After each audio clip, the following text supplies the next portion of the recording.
This video, taken Sunday, shows Taliban fighters inside Afghanistan's presidential palace. It came as the group took control of Kabul, the Afghan capital, and followed the Taliban's swift seizure of most of the country. It's an outcome U.S. intelligence officials estimated could happen 6 months after the U.S. finished withdrawing its troops from the country. Instead, it took just over a week. Of the presidential palace. The truth is, this did unfold more quickly than we had anticipated. So how did Afghanistan get here? It's a years-long story, but let's look at the 9 days leading up to Kabul's capture, the ones that sealed the Taliban's takeover. On August 6th, after months of expansion throughout Afghanistan's countryside, the Taliban seized the capital of a province along the Iranian and Pakistani borders. It was the first of the country's 34 provincial capitals to fall, an indication of what was to come.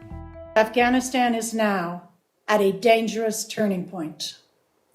Ahead lies either a genuine peace negotiation or a tragically intertwined set of crises. The seizure of the city happened quickly, and a resident told the Wall Street Journal at the time it had been taken without much of a fight. In the neighboring Helmand province, Afghan and U.S. airstrikes sought to blunt the Taliban's advances and hold control over key cities. But the Taliban's takeover continued. It claimed 4 more provincial capitals over the next 2 days. On August 8th, it seized the strategic hub of Kunduz, all but eliminating the government's presence in large swaths of the country's north. Videos released by the Taliban showed fighters inside the city's government buildings. The pace of the group's expansion concerned Afghan and Western officials, who said without a forceful international response, the total collapse of the Afghan government could happen this fall, earlier than initially warned. Meanwhile, citizens from Kunduz and other provinces claimed by the Taliban began fleeing, seeking safety in the nation's capital, Kabul. Then, on August 10th, President Biden defended his decision to pull U.S. forces out of the country, saying Afghan forces were trained and equipped to fight. They've got to fight for themselves, fight for their nation. But by August 13th, the Afghan government had lost about half of the country's provincial capitals, including its second and third largest cities, Kandahar and Herat.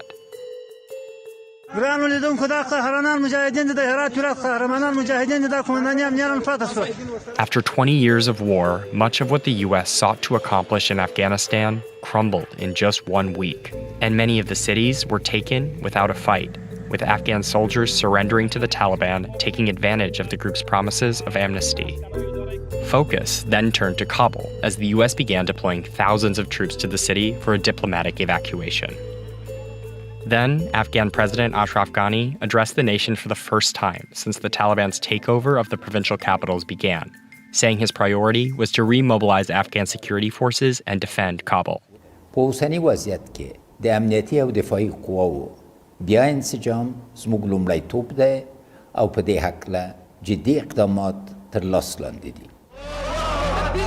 the next day, on August 15th, Taliban fighters seized Kabul and President Ghani fled abroad, leaving the government in collapse.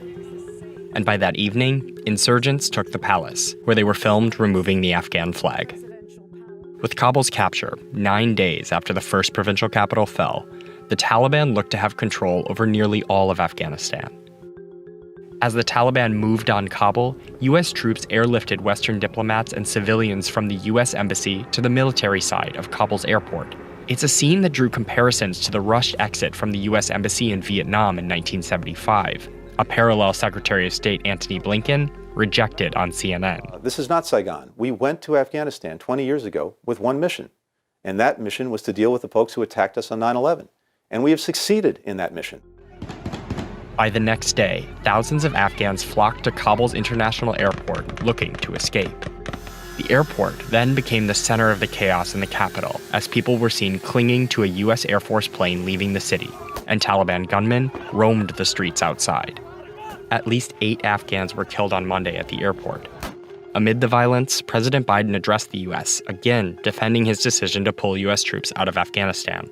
If anything, the developments of the past week reinforced that ending U.S. military involvement in Afghanistan now was the right decision.